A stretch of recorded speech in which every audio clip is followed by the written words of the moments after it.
दोस्तों, किसी ने सच ही कहा है। वो कवि ही होंगे जिन्होंने ऐसा कहा कि टूटे दसन वचन नहीं आवत, ज्योति गई नैनन ते। टूटे दसन, दांत टूट गए, वचन नहीं आवत, साफ साफ बोलने नहीं सक रहे हैं। और ज्योति गई नैनन ते, आँखों की रोशनी भी चली गई। टूटे दसन वचन नहीं आवत, ज्योति गई नैनन ते, लेकिन ममता तू न गई मेरी मन से। ममता, माया, जिसको आकर्षण कह सकते हैं आप, वो मन से मरते दम तक नहीं जाता है। ममता तू न गई मेरे मन से। ठीक ये आज नहीं, सैकड़ों हजारों लाखों वर्षों से आ रही है।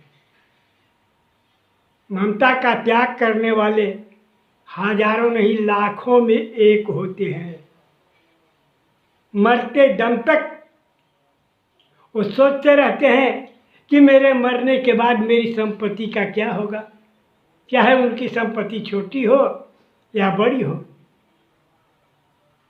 कमर झुक गई, चलने फिरने से लाचार हैं, यहाँ तक कि उठने बैठने से भी लाचार हैं, बोल नहीं पाते हैं अच्छी तरह से, तरह तरह की बीमारियां हैं, बिल्कुल बुढ़ापा आ गई, शारीरिक क्षमता लगभग समाप्त ही हो गई, लेकिन ममता समाप्त नहीं हो रही है। माया आकर्षण तो लगा ही हुआ है। आज इसी के संबंध में मैं एक छोटी सी कहानी आप सबको सुना रहा हूँ। अगर यह मेरी कहानी आपको कुछ अच्छी लगे तो कृपा कर मेरे इस YouTube चैनल अमृत धारा को सब्सक्राइब और लाइक कर देंगे। देखिए, एक बूढ़ा आदमी था, बहुत बूढ़ा, उम्र होगी लगभग 90। अब सोच लीजिए कि 90 की उम्र में आदमी की क्या स्थिति होती है, उसकी शारीरिक क्षमता कितनी घट जाती है। वो बीमार रहने लगा, कभी पेट दर्द, कभी कमर दर्द, कभी बुखार, तरह तरह के रोग उसे घेर लिए। उसका एक बेटा था और वो बूढ़ी पत्नी। बेटे ने अपने बाप को बचाने के लिए, बाप की जिंदगी बचाने के लिए कई डॉक्टरों के पास गया। बहुत से पैसे खर्च हो चुके, लाखों रुपए। लेकिन दोस्तों, ये लाखों रुपए खर्च होने के बाद भी अगर आदमी की जिंदगी बच जाती तो यहाँ तो लोग, बहुत से लोग हैं जो करोड़ों खर्च कर देते। बात वैसी नहीं हुई। उस बूढ़े की हालत दिन ब दिन गिरती ही गई। अब क्या होता है कि एक दिन ऐसा भी समय आया कि वो बूढ़ा तो पहले से ही कंजूसी से धन जमा किया था, संपत्ति जमा किया था, और एक दिन ऐसा समय आया कि बेचारा बीमार बूढ़ा खाट पर सोए सोए देख रहा है कि एक झाड़ू उसकी खाट से कुछ दूर, उसकी चारपाई से कुछ दूर एक झाड़ू पड़ी हुई है, और एक बछिया, गाय की बाछी बछिया वहाँ बांधी हुई थी। उस झाड़ू को वह बछिया चबा रही थी। अब बूढ़ा न जोर से किसी को पुकार सकता था, न उठकर बछिया को अलग कर सकता था। वो तो शारीरिक रूप से बिल्कुल असमर्थ था। करे क्या? चुपचाप देखता रहा। अब बछिया चबाए जा रही थी झाड़ू को। अब क्या हो, वह कुछ बुदबुदाने लगा। यही क्या कहना चाहता था, शायद झाड़ू के बारे में, बछिया के बारे में कुछ कहना चाहता था या और कुछ कहना चाहता था, लेकिन बुदबुदा रहा था। मुंह से कोई स्पष्ट आवाज नहीं निकल रही थी।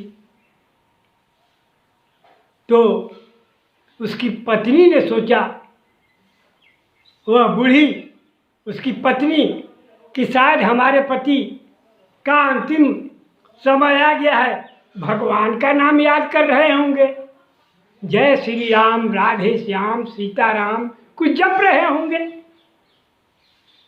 पत्नी तो यह सोचा, लेकिन उसका बेटा सोचा कि हो सकता है कि हमारे पिताजी कहीं कुछ संपत्ति या कुछ द्रव्य, चांदी सोना गाड़ कर रखे होंगे, छिपा कर रखे होंगे और हमें बतलाना चाह रहे हैं, लेकिन बोल नहीं पा रहे हैं।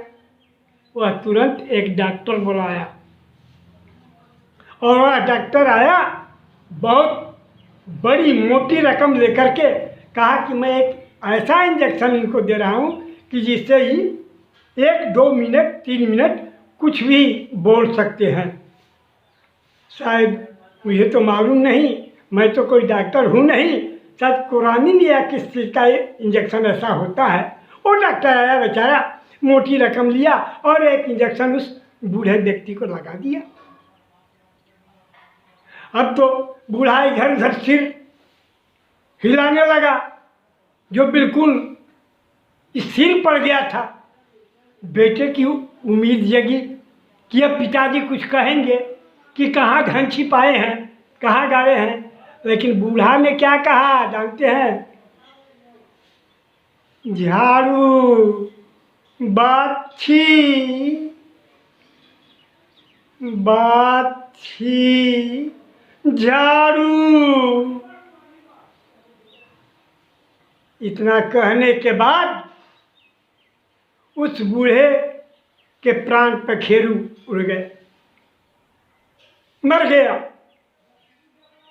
वह यह बतला रहा था कि अरे ये बछिया झाड़ू चबा रही है, झाड़ू को खा रही है।